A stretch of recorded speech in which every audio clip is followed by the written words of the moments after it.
In November 1918, the guns of the First World War finally fell silent. But as the celebrations in London wrapped up, the British Empire immediately faced a massive logistical hangover. Over in India, the administrative headquarters in Simla had a very specific problem. The Indian Munitions Board had spent years ramping up production to feed the global war machine, and now they were sitting on mountains of unneeded gear. We are talking about millions of individual items. As you can see on this infantryman, the military was stocked up on everything from heavy khaki drill fabric to boots, tents, and field equipment.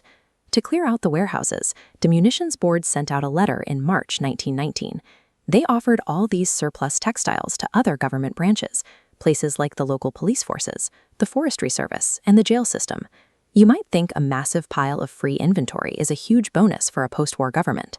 But in reality, storing and maintaining thousands of tons of surplus is a massive administrative liability.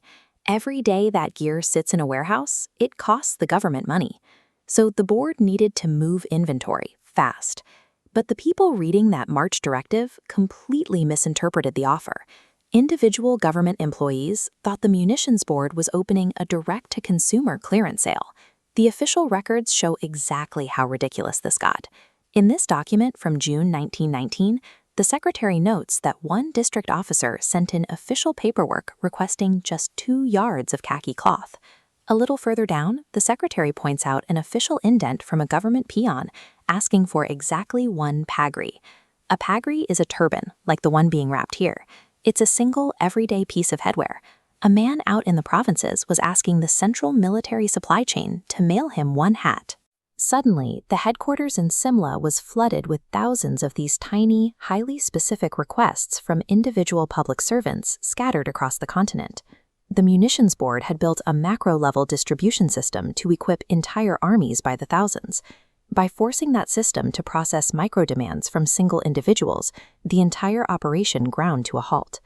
Look at a typical booking hall from the era to understand the sheer volume of desk labor involved. Processing a single order required clerks to fill out forms, route the necessary correspondence, calculate minor shipping fees, and track down individual packages. In that same June directive, Secretary F.R.R. Rudman lays out the exact problem. He writes that retail transactions of this nature require correspondence and labor completely out of proportion to the material involved. He follows up stating these tiny orders provide zero help toward the actual goal, the disposal of a surplus running into a very large figure. Running a direct-to-consumer retail store requires massive customer service infrastructure and precise individual shipping. Military logistics operations are designed to move tons of material from point A to point B. Mixing the two guarantees failure. To save the system from collapse, the board issued this June 5th circular. It was an emergency shutdown, strictly banning any further retail-level demands. To enforce this, they established massive minimum order quantities. If a department wanted that khaki drill, the minimum order was now 2,000 yards. The rest of the list enforces the same wholesale scale. If you needed heavy cotton webbing, you couldn't ask for a few feet. You had to take 5,000 yards minimum. They provided a loophole for smaller departments genuinely needing supplies. Paragraph 4 mandates appointing a local agency to coordinate orders. Small offices had to combine their tiny orders together and send them to a local middleman.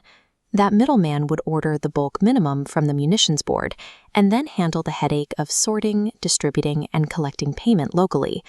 By enforcing strict minimum order quantities, the government forced an immediate transition. They stopped acting like a chaotic mail-order catalog and successfully rebuilt a highly scalable, robust business-to-business supply chain. Not everything was up for grabs. Paragraph 5 notes they can't sell cotton canvas and pollens, as the military situation was unstable, yet the remaining surplus was massive.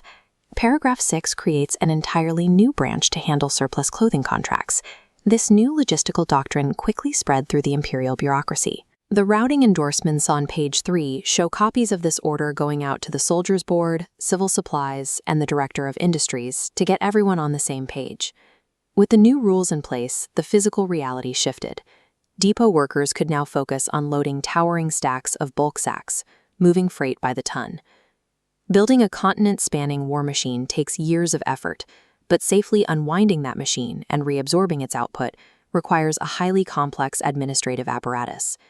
It's a strange historical quirk that a single man filling out a form for a single turbine nearly crippled the supply chain of an empire. We see this same bottleneck in modern logistics. When thousands of tiny, retail-level data points try to cram through a single processing node, the system fails. But when you consolidate those inputs into bulk, wholesale blocks, the pipeline flows perfectly. Bureaucratic rules like minimum order quantities often look like red tape from the outside, but inside the system, those boundaries are the only defense against organizational collapse.